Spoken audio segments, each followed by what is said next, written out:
सर्वांना ख्रिस्तामध्ये सलाम. प्रथमतः मी देवाचा आभार मानतो की परमेश्वराने मला ही संधी दिली की तुम्हामध्ये येऊन त्याच्या वचनाची सेवा करावी. त्याचबरोबर मी साहेबांचे आभार मानतो की त्यांनी मला ही संधी दिली. कारण हा माझा पहिलाच दिवस आहे आणि या मंडळीमध्ये मी पहिलीच वेळ आहे आणि खरोखर देवाच्या नावाला धन्यवाद की खरोखर आज साहेबांनी मला ती संधी दिली. त्याबद्दल मी त्यांचे आभार मानतो आणि त्याचबरोबर पास्टर कमिटीच आभार मानतो की त्यांनी मला ही संधी दिली. विशेष करून आज सर्वांनाच माहिती आहे, जर क्षमा असावी माझा तर कसा थोडासा आहे, आज पितृदिन म्हणजे कोणाचा दिवस? वडिलांचा दिवस, बरोबर ना? तर मी मंडळीमध्ये सर्व वडिलांना पितृदिनाच्या हार्दिक शुभेच्छा. तरी देवा तुम्हाला आशीर्वाद करो, तुमची सेवा आशीर्वाद करो. इथं असलेल्या सर्व वडील आहेत, सर्वांसाठी आज विशेष दिवस आहे. आणि पितृदिन हा विशेषतः आपल्या भारतामधील सण नाही, पण हा पाळला जातो. पण याच्या पाळण्यापाठमागचा उद्देश पण एक चांगला आहे की पितृदिन आणि म्हणजे वडिलांचा दिवस का पाळला. याच्याविषयी जर बघितलं तर याची सुरुवात मी सांगणार नाही की संपूर्ण स्टोरी सांगत नाही, पण याची सुरुवात 19 जून 1910 साली पासून सुरुवात झाली. तर अशी गोष्ट आहे, काही गोष्टी आहेत, काही गोष्टी प्रचलित आहेत, काही गोष्टी प्रचलित नाही, त्या मी सांगत बसणार नाही. पण विशेष म्हणजे पितृदिन, वडिलांचा दिवस का पाळावा याविषयी आपण बघणार आहोत. आणि विशेष म्हणजे वडील जर आपण बघितलं तर सर्वांना दिसताना काय दिसतो? रागीट दिसतो, बरोबर ना? कारण की लहान मुलांना एकदा जरी विचारलं तर काय म्हणतात? आमचे पप्पा खूप रागीट आहेत, मला खूप ओरडतात. का ओरडतात? कारण की त्याच्या पाठीमागे काहीतरी उद्देश असतो. म्हणजे पितृदिन साजरा करण्यासाठी करायचा तर का करायचा? तर कारण की त्यांनी केलेले कष्ट, त्यांनी कुटुंबासाठी वाढलेली जिद्द आहे आणि त्यांनी कुटुंबासाठी जे काही त्याग केलेला ते त्यागासाठी आपण काय करायचं आहे? हा एक दिवस पाळायचा. विशेष करून आज पितृदिन तरुण मुलांसाठी आहे. तरुण मुलं मला दिसतात इथे. तरुण मुलांसाठी विशेष करून आहे की वडिलांचा दिवस आपण पाळला पाहिजे. कारण की त्यांनी जे आपल्यासाठी त्याग केलेला आहे त्या त्यागाखातीर आपण एक दिवस का होईना त्यांच्यासाठी आपण पाळला. तर आपण जे शास्त्रपाठ वाचले त्या शास्त्रपाठामध्ये जर बघितलं तर स्तोत्रसंहिता याचा 103 अध्याय, त्याचबरोबर यशायाचा ग्रंथ 64 अध्याय आणि 1 ते 9 आणि पहिले कोरिन्थीकरास पत्र याचा 4 अध्याय आणि 14 ते 21, त्याचबरोबर शुभवर्तमानाचं वाचन झालं ते 15 लूका शुभवर्तमानाचा 15वा अध्याय आणि 11 ते 24. तर आपण लूका शुभवर्तमान याचा 15वा अध्याय 11 ते 24 वचनापर्यंत आपण बघूया.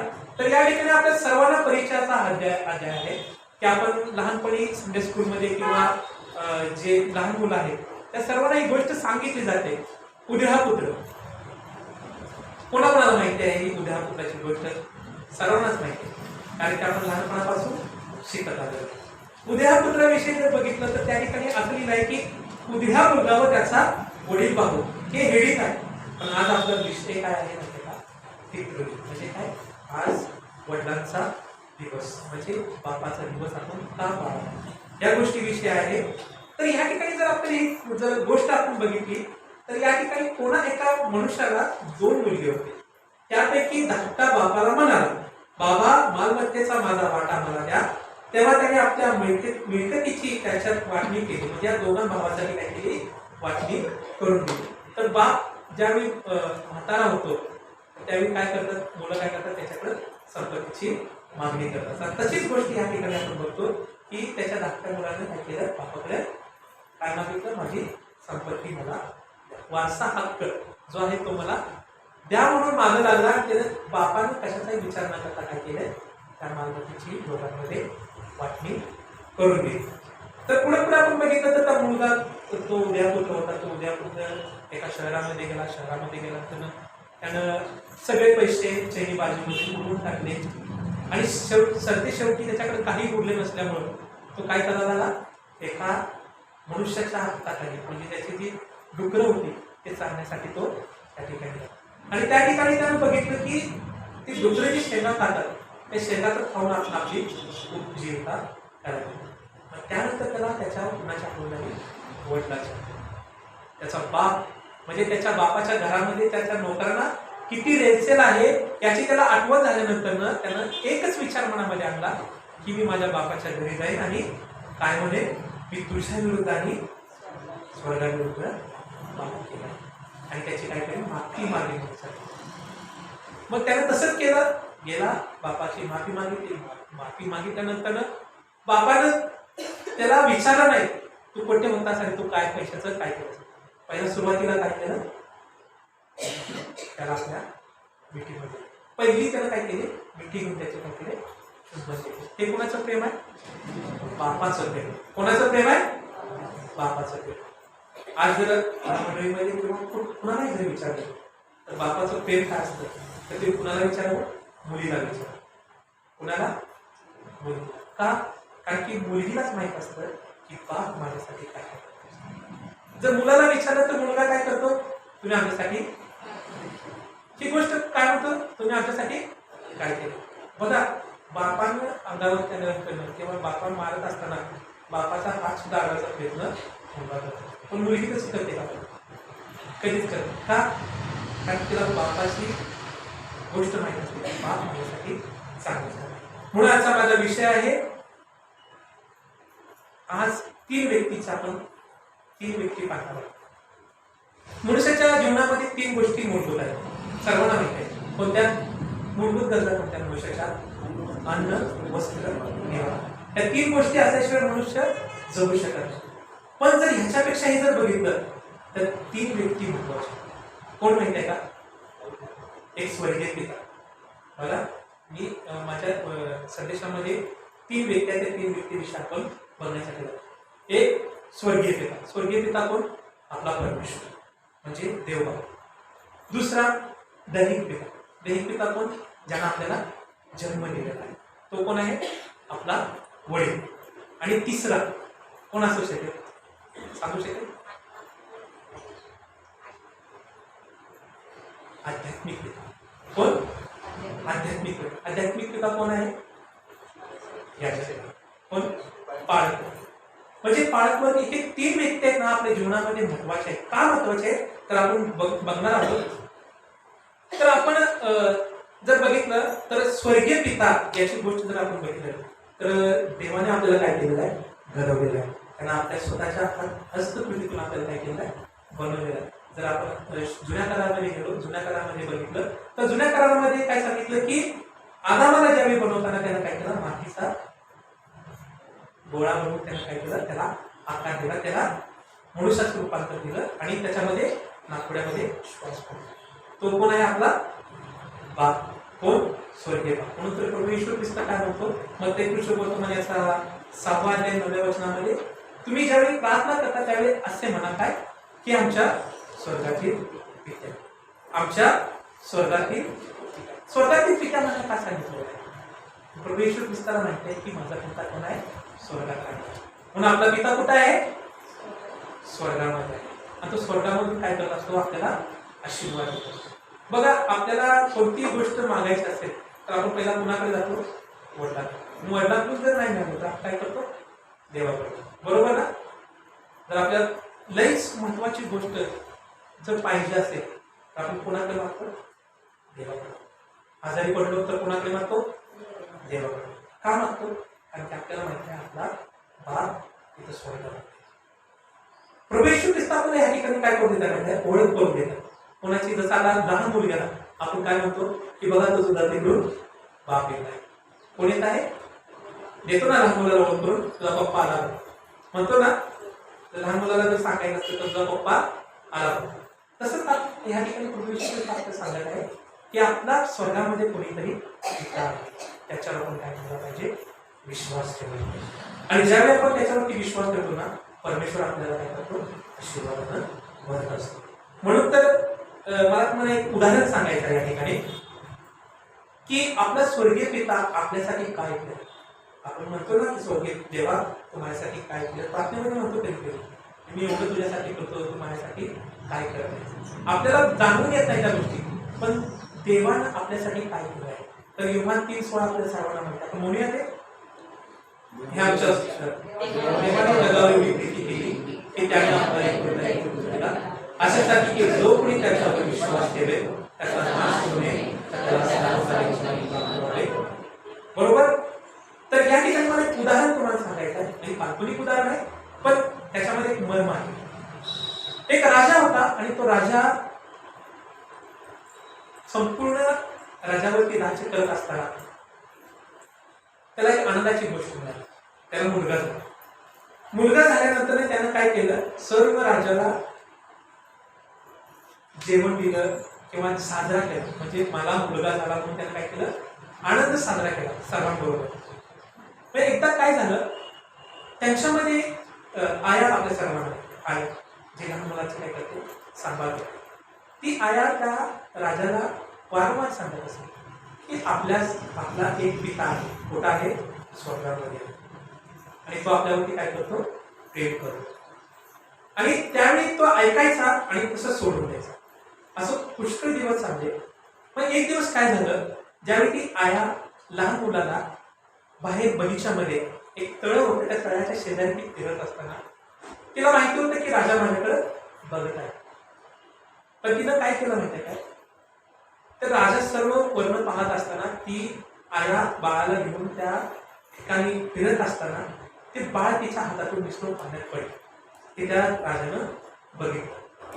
राजाने ज्यावेळी बघितलं की माझं मूल त्या पाण्यात पडलेलं आहे, तर राजा धावत धावत खाली आला आणि त्याने काय केलं माहिती काय, त्या तळ्यामध्ये उडी टाकली. आणि उडी टाकल्यानंतर जे बाळ होतं ते बाळ त्याने काय केलं, बाहेर काढलं. बाहेर काढलं बघतो तर काय, तर ते काय होतं, निर्जीव बाळ, एक भावलं होतं. काय होतं, त्यानं बघितल्यानंतर ना त्या आईला विचारलं, तू माझ्याशी असं वागलीस का वागलीस? का तुला माहिती होतं की मी जर मला हे जर समजलं तर मी तुझा जीव सुद्धा देऊ शकतो? तर तिने एकच शब्द, मला सांगा तुम्ही कोण आहे? तर त्याने म्हटलं मी राजा आहे. तुमच्यावरती काय पेहराव आहे? तर तो म्हटलं माझ्यावरती जागा आहे, सोनं आहे, नाणं आहे, मुकुट आहे. तर तुम्ही कशाचाही विचार न करता, स्वतःचं मुकुट, दागिनं किंवा आपला झगा याचा विचार न करता तुम्ही काय केला, आपल्या मुलासाठी आला आणि त्या तलावामध्ये उडी टाकली. आणि उडी टाकल्यानंतर तुम्ही तुमच्या मुलाचा प्राण वाचवला. हे तुमचं काय, हे तुमचं काय, तुमच्या मुलाबद्दल प्रेम आहे. तेच प्रेम कोणी केले, परमेश्वराने केले. त्यानं आपलं स्वर्गीय राज्य सोडून, त्यानं आपलं स्वतःचं सोन्याचं सिंहासन सोडून तो महामातेचा त्यानं काय केलाय, या जगामध्ये आला. आणि जगामध्ये त्यानं काय केलं, प्राण दिले. का प्राण दिले? कारण की आपण पापात राहिलो, आपला नाश होऊ नये यासाठी परमेश्वरानं आपल्यासाठी त्याचा केला. म्हणजे हा एक आहे बापाचं प्रेम. आणि बापाचं काय आहे म्हणतो आपण, काळजी. हा कोण झाला, स्वर्गीय पिता. स्वर्गीय पिता आपल्यासाठी काय करू शकतो हे आपल्याला आपल्या बुद्धी सामर्थ्याच्या पलीकडे आहे. आपल्याला झोपेतही तो काय करत असतो, पूर्वत असतो. म्हणून आपला विश्वास आपल्या स्वर्गीय पित्यावरती असला पाहिजे. जसं प्रभू येशू ख्रिस्ताने आपल्याला सांगितलं की तुम्ही प्रार्थना करत असताना काय करा, हे आमच्या स्वर्गातील पिता. तर स्वर्गाच्या पित्याकडे मागत असताना आपण काय केलं पाहिजे? मग जर आपला स्वर्गीय पिता जर आपल्याला आपण त्याच्याकडून मागायचं आहे तर आपण कशा प्रकारे मागितलं पाहिजे? मला सोनं दे, नाणं दे, बंगला दे, गाडी, या गोष्टी आपण मागितल्या पाहिजे का? एकच मागितलं पाहिजे की मला तुझं पवित्र जीवन. कारण की स्वर्गामध्ये काय आहे, पवित्रता. आणि स्वर्गामध्ये ती पवित्रता आपल्या जीवनामध्ये येण्यासाठी आपण देवाची मागितली पाहिजे. आणि ज्यावेळेला आपण हे मागतो ना, तर परमेश्वर आपल्याला त्या गोष्टी देतो. कारण की त्याला माहिती आहे आपल्याला त्याची गरज आहे. तर दुसऱ्या पिताकडे वळूया, दैहिक पिता. स्वर्गीय पिता झालं दैहिक पिता. दैहिक पिता म्हणजे काय? ज्यानं आपल्याला जन्म दिला, म्हणजे आपण वडील आहोत, बरोबर ना? आणि मुलं काय म्हणतात की तुम्ही आम्हाला आमच्यासाठी काय केलं? तोच कोण असतो, दैहिक पिता. म्हणजे दैहिक पिता जर बघितलं तर दैहिक पितामध्ये जर आपण ह्या गोष्टी बघितल्या तर उत्तम उदाहरण आपण बघू शकतो कुठल्या जुन्या काळामध्ये, अब्राहमाविषयी. जर अब्राहमाविषयी जर आपण बघितलं तर अब्राहमाला परमेश्वराने सांगितलं की तू तुझा मुलगा घे, इसाकाला घे आणि काय कर, माझ्यासाठी त्याला अर्पण करा. त्या अब्राहमाला काय केलं माहितीये काय, आपल्या मुलाला घेतलं आणि तो डोंगरावर जाऊन त्या ठिकाणी त्याला त्याच्या विधीवरती अर्पण करण्यासाठी तो गेला. कोणी सांगितलं होतं? परमेश्वराने त्याला सांगितलं. या ठिकाणी जर आपण बघितलं तर अब्राहमाला 100 वर्षानंतर तो मुलगा झाला. 100 वर्षानंतर त्याला मुलगा झाला असताना त्याला कशाचाही विचार न करता त्याला काय केलं माहिती आहे का, की देवाची वाणी ऐकली आणि त्याने स्वतःच्या मुलाला घेऊन तो कोठे गेला, डोंगरावरती जाऊन त्याचं अर्पण करण्यासाठी गेला. मग बघा, परमेश्वराचा शब्द त्यानं हा ऐकला आणि त्याला माहिती होतं की देवानं मला 100 वर्षानंतर मूल दिले, तर देवाला त्याच्या पाठीमागं काहीतरी करायचं आहे. कारण की परमेश्वराने त्याला वचन दिलं होतं की वाळूच्या कणा इतकी त्याच्यापेक्षाही काहीतरी तुझी संतती वाढेल. त्याचा विश्वास कोणावर होता बघा? त्याचा विश्वास देवावर होता. जो दैहिक पिता आहे, त्या दैहिक पिता त्याचा विश्वास म्हणजे काय, की त्यानं देवावरती विश्वास ठेवला आणि देवाच्या सांगण्याप्रमाणे केलं.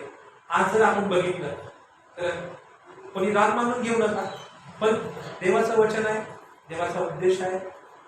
आज जर वडिलांकडे बघितलं, आजच्या जर परिस्थितीमध्ये आज जर दैहिक वडील बघितले तर आजच्या दैहिक वडील आपल्या मुलासाठी आदर्श नाही. का आदर्श नाही? कारण की दारू पिणं, व्यसन करणं हे आपल्या मुलांसमोर सगळे वडील करतात. सगळेच माझ्यापेक्षा काही क्वचित वडील करतात.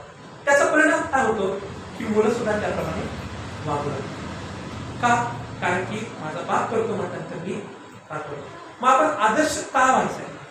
जर आपण आदर्श जर उदाहरण घेतलं, जुन्या काळामध्ये योगाचं जर जर आपण उदाहरण घेतलं, त्या ठिकाणी नीतिमान आणि सात्विक सरळ असा व्यक्ती या जगामध्ये कोणी होता.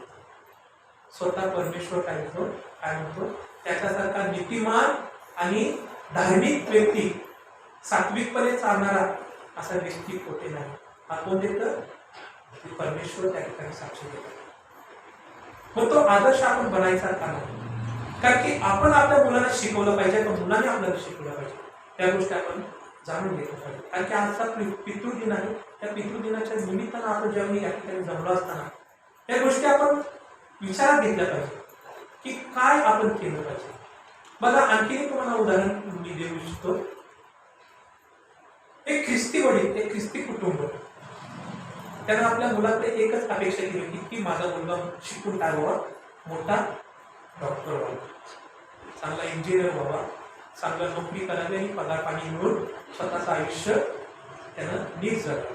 यासाठी त्यानं कर्ज काढलं. कर्ज काढून त्यानं सर्व प्रकारे मुलाचं शिक्षण पूर्ण केलं. मुलगा शिकला, मुलगा मोठा झाला आणि परदेशामध्ये जाऊन कामाला लागला. त्याला जॉब लागली, तो त्या ठिकाणी काम करू लागला. आणि काम केल्यानंतर एक दिवस असा आला की तो आजारी पडला.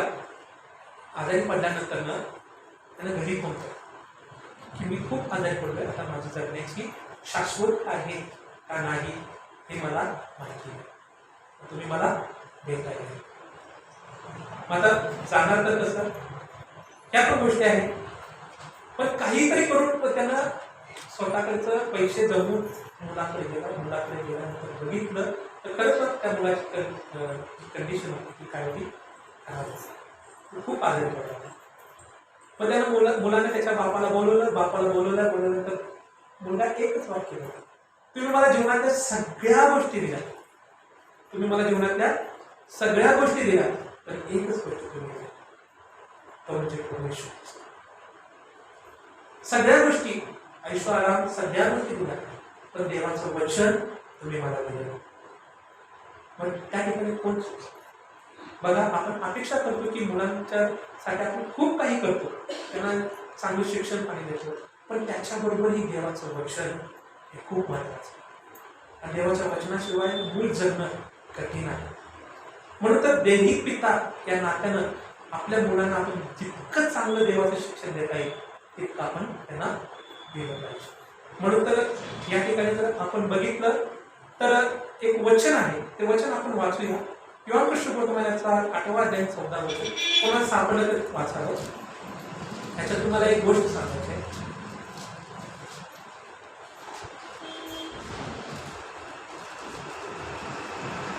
योहान शुभवर्तमान याचा 8वा अध्याय 14 वचन. येशूने त्यांना उत्तर दिले, येशू मी स्वतःविषयी साक्ष दिली तरी माझी साक्ष खरी आहे, कारण मी कोठून आलो व कोठे जातो हे मला ठाऊक आहे. मी कोठून येतो व कोठे जातो हे तुम्हाला ठाऊक नाही. 8वा अध्याय ना. योहान 8:14.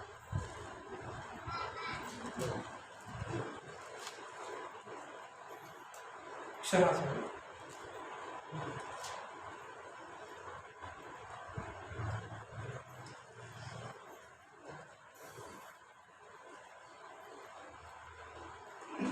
क्षमा असावी. क्षमा असावी. लूका शुभवर्तमान याचा 3रा अध्याय आणि 7वं वचन. तुम्हाला नव्याने जन्मले पाहिजे असे मी तुम्हाला सांगितले म्हणून आश्चर्य मानू नका. लूका शुभवर्तमान 3:7.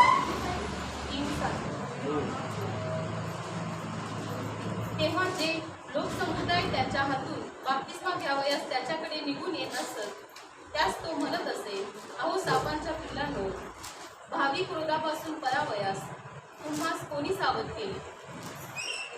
बघा या ठिकाणी काय सांगितलंय की ज्यावेळी बाप्तिस्मा घेण्यासाठी त्या ठिकाणी ती लोक आले तर त्या ठिकाणी एकच शब्द म्हटलं की अहो सापाच्या पिल्लांनो. आता पिल्लं म्हटलं तर त्यांचा बाप कोण आहे आपल्या सर्वांना माहिती आहे की त्या ठिकाणी सैतान हा बाप संबोधण्यात आलेला आहे. तर तो कोण आहे? लबाडीचा बाप आहे. पण लबाडीचा बाप या ठिकाणी का म्हणतो? कारण की जो देवाच्या आज्ञेमध्ये आणि देवाच्या वचनामध्ये राहतो तो नीतिमान आणि देवासारखा चालणारा व्यक्ती असतो. पण देवाच्या वचनामध्ये आणि देवाच्या मार्गामध्ये न चालणारा व्यक्ती असतो तो कोण असतो? लबाडीचा बाप. कोण असतो? लबाडीचा बाप. म्हणजे तो काय असतो? दैहिक दृष्ट्या त्यानं तो जन्म घेतला असतो. कारण की जन्मापासून मनुष्य पापी आहे आपल्या सर्वांना माहिती आहे. पण प्रभू येशू ख्रिस्ताची कृपा आपल्यासाठी काय करते? आपल्याला पापापासून मुक्त करत असते. मग आपण विचार करायचा की आपण आपल्या जीवनामध्ये कोणत्या दैहिक दृष्ट्यामध्ये आहे? आपण कोणाचे बाप? जर आपल्याला देवाचं शिक्षण जर मुलांना द्यायचं असेल तर आपण देताना चांगल्या काही योग्य प्रकारे आपल्या मुलांना शिक्षण द्यायला पाहिजे. म्हणून तर हे काय झालं? पहिला झाला स्वर्गीय पिता, दुसरा झाला दैहिक पिता आणि तिसरा कोण? आध्यात्मिक पिता. आध्यात्मिक पिता म्हटलं तर आपल्या डोळ्यासमोर एक चित्र दिसतं. कोण? पालक. हे पालक म्हटलं तर आज आपल्या मंडळीमध्ये तो काय असतो? आपला पिता असतो. कारण की आपण त्याचं वाणी ऐकतो, त्या वाणीप्रमाणे ऐकल्यानंतर आपण त्याची वाणी ऐकून त्याप्रमाणे वागण्याचा प्रयत्न करत असतो. म्हणून आपण एक वचन वाचूया. पहिले करिन्थी याचा 4था अध्याय आणि 15-20 वचन.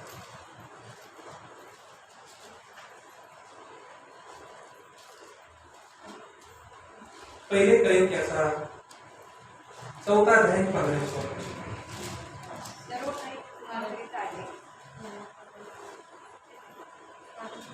सर्व काही तुम्हाकरीत आहे त्यासाठी पहिले करिन्थी याचा 4था अध्याय 15-20 वचन.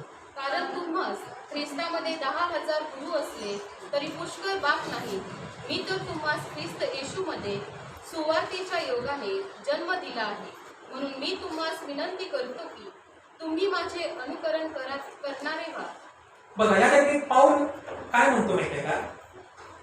करिन्थीच्या मंडळीस की कारण तुम्हाला ख्रिस्तामध्ये 10,000 गुरु असले तरी पुष्कळ बाप नाही. मी तर तुम्हाला ख्रिस्त येशूमध्ये सुवार्तेच्या योगाने जन्म दिला आहे. म्हणून मी तुम्हाला विनंती करतो की तुम्ही माझे अनुकरण करणारे व्हा. बघा या ठिकाणी पाऊल किती आत्मीयतेने आणि विश्वासाने सांगतो की तुम्ही माझे अनुकरण करणारे व्हा. बघा कोणता व्यक्ती प्रभू येशू ख्रिस्त काय म्हणतो की तुम्ही माझ्या आज्ञा पाळा आणि माझ्यासारखं तुम्ही चाला, म्हणजे माझ्या मागे या. त्याच प्रकारे कोण म्हणतात? पाऊल या ठिकाणी म्हणतो की तुम्ही माझे अनुकरण करणारे व्हा. तर या ठिकाणी जर बघितलं तर पाऊल या ठिकाणी एक गोष्ट सांगतो की तुम्हाला पुष्कळ पाप असले तरी तुम्हाला आध्यात्मिकरित्या जन्म देणारा कोण आहे? म्हणजे त्या ठिकाणी त्याला म्हणायचं आहे की मी तुम्हाला आध्यात्मिकरित्या जन्म दिलेला आहे. मग हा कोण असतो? देवाचा सेवक. आणि देवाचा सेवक आपल्याला काय करतो म्हणजे काय की आत्म्यामध्ये काय करत असतो? जन्म देत असतो. जसं दैहिक पिता आपल्याला अन्न पाणी पुरवतो, आपल्या सर्व गरजा पुरवतो, तसा आध्यात्मिक पिता आपल्याला काय करत असतो? आध्यात्मिक गोष्टीमध्ये वाढ करत असतो. आणि तो कोण असतो? पाळत असतो. पण आज जर परिस्थिती बघितली तर पुष्कळ या ठिकाणी मी म्हणत नाही पण बाहेर पुष्कळ पाळक वर्गाला मान मिळत नाही, सन्मान मिळत नाही, किंवा आम्ही आमच्याविषयी म्हणत नाही. पण काय होतं की काही ठिकाणी सेवक लोकांना मान मिळत नाही, सन्मान मिळत नाही. का मिळत नाही? कारण की आपल्याला त्यांच्याविषयी माहिती नाही की तो कोण आहे. जो आशीर्वाद आपल्याला पित्याकडून देत असतो, कारण की त्याच्या तुमच्यासाठी प्रार्थना असतात, तुमच्यासाठी त्याचं श्रम असतं, तुम्हासाठी त्यानं काबाड कष्ट केलेलं असतं, तुम्हाला आत्मिक मन्ना मिळावा म्हणून यासाठी त्यानं काय केलं असतं? आपलं स्वतःचं कुटुंब सुद्धा तयार केलं. जर काही ठिकाणी जर बघितलं तर देवाच्या सेवकाला चांगल्या प्रकारे पाहा, पण काही ठिकाणी गेलं देवाच्या सेवकाला चांगला मान मिळतो. तर असं न व्हावं, कारण की आपल्याला परमेश्वरानं त्यांच्यासाठी आपल्याला मेघपाळ केलेला आहे. तो मेघपाळ म्हणजे काय की जो आपल्या सर्व गरजा पुरवत असतो. म्हणून या ठिकाणी आपण 3 पिता बघितले. एक स्वर्गीय पिता बघितला, दुसरा दैहिक पिता बघितला आणि तिसरा आध्यात्मिक पिता बघितला. स्वर्गीय पिता आपल्याला काय करतो? आशीर्वादानं करतो. दैहिक पिता आपल्याला काय करत असतो? जगातल्या गोष्टी पुरवत असतो. आणि आध्यात्मिक पिता आपल्याला आध्यात्मिक गोष्टी पुरवत असतो. आज घ्यायचं म्हटलं तर पुष्कळ वेळ आहे, पुष्कळ वेळ बोलू शकतो आम्ही, पण या ठिकाणी जर आपण बघितलं तर काही गोष्टी आहेत, काही गोष्टी आपण सांभाळून घेतल्या पाहिजे. त्या तिन्ही व्यक्तींना आज विशेष करून तरुण लोकांना मी सांगू इच्छितो की आपल्या आई वडिलांचा मान करा. कारण की जर आपण नीतिसूत्राचं पुस्तक बघितलं तर त्याच्यामध्ये आई वडिलांसाठी ज्या गोष्टी दिल्या आपण बघू शकतो. आज तरुण मुलांना मी विनंती करत आहे की तुम्ही जाऊन नीतिसूत्राचं पुस्तक वाचा. नीतिसूत्राच्या पुस्तकामध्ये काय लिहिलं आहे की आपल्या आई वडिलांविषयी कशा प्रकारे आपण त्याला मान दिला पाहिजे. आणि विशेष करून जर आपण बघितलं तर परमेश्वरानं स्वतः एक आज्ञा दिली आहे. ती कोणती आज्ञा? आपल्या आईबापाचा मान. ही जी आज्ञा परमेश्वरानं दिलेली आहे त्या आज्ञेप्रमाणे आपण चालण्यास शिकलं पाहिजे. म्हणून त्या 3 व्यक्तींना आपल्या जीवनामध्ये चांगले रीतीने सांभाळलं पाहिजे. एक स्वर्गीय पिता, त्याच्या आपण आज्ञेत राहिलं पाहिजे. एक दैहिक पिता, त्याचा आपण मान राखला पाहिजे. आणि विशेष करून आध्यात्मिक पिता, आध्यात्मिक पिताकडून आपण काहीतरी घेतलं पाहिजे की जेणेकरून आपण ज्यावेळी देवाचं येणं होईल त्यावेळी आपण काय झालं पाहिजे? परमेश्वराबरोबर सदा सर्वदा चिरकाल राहिलं पाहिजे. म्हणून तर आजचा ह्या गोष्टीमध्ये जर आपण बघितलं तर विशेष करून मी मुलांना सांगू इच्छितो की आपल्या आई वडिलांचा मान राखा. विशेष करून आपण जसे आई म्हणजे आई दिन जसा साजरा करतो तसा वडिलांचा दिवस सुद्धा आपण साजरा करावा. जसं आपण आईवरती प्रेम करतो तसं आपण वडिलांवरती सुद्धा प्रेम केलं पाहिजे. कारण की जर वडील आपल्यासाठी काहीतरी करत असतात, वागवत असतात, तर आपण त्याच्या संबंधी एक विचार केला पाहिजे की वडील माझ्यावरती का राबवतात आणि मला चांगलं बनण्यासाठी का सांगत असतात. या गोष्टी जर आपण जाणून घेतल्या तर खरोखर परमेश्वर आपल्याला आशीर्वादानं भरेल आणि चिरकाल आवश्यक. बघा, एक छोटी कविता आहे, मी तुम्हाला वडील लोकांसाठी वाचू इच्छितो. बघा, या ठिकाणी असं लिहिलं आहे, ही कविता भूषण पंडित यांनी लिहिलेलं आहे. तर या ठिकाणी असं लिहिलं आहे, बाप म्हणजे काय कोणीच मानू शकले नाही. बाप म्हणजे काय कोणीच मानू शकले नाही. अस्तित्व त्याचं कोणीच सांगू शकले नाही. लेकरांच्या सुखापायी रात्रंदिवस खपत असतो, स्वतःचे जगणे विसरून मुलासाठी जगत असतो. दुःख किती आहे मनात समोर कधी मांडतच नाही. मुलांचे जीवन घडवण्याच्या नादात स्वतः घडत नाही. इच्छा अपेक्षा सर्व त्याच्या आत मुलांच्या झाल्या असतात. स्वतःच्या इच्छा मारून मुलांच्या पूर्ण करतो त्याला बाप. म्हणजे बघा, बाप हा आपल्या सर्व इच्छा मारून मुलांसाठी काय करत असतो? एक चांगलं जीवन देत असतो. म्हणून तर आज या आपली मध्ये आपण वडिलांचा मान करूया, सन्मान करूया आणि देवाच्या नावाला आपण गौरव घेऊया. हे वाक करू सर्व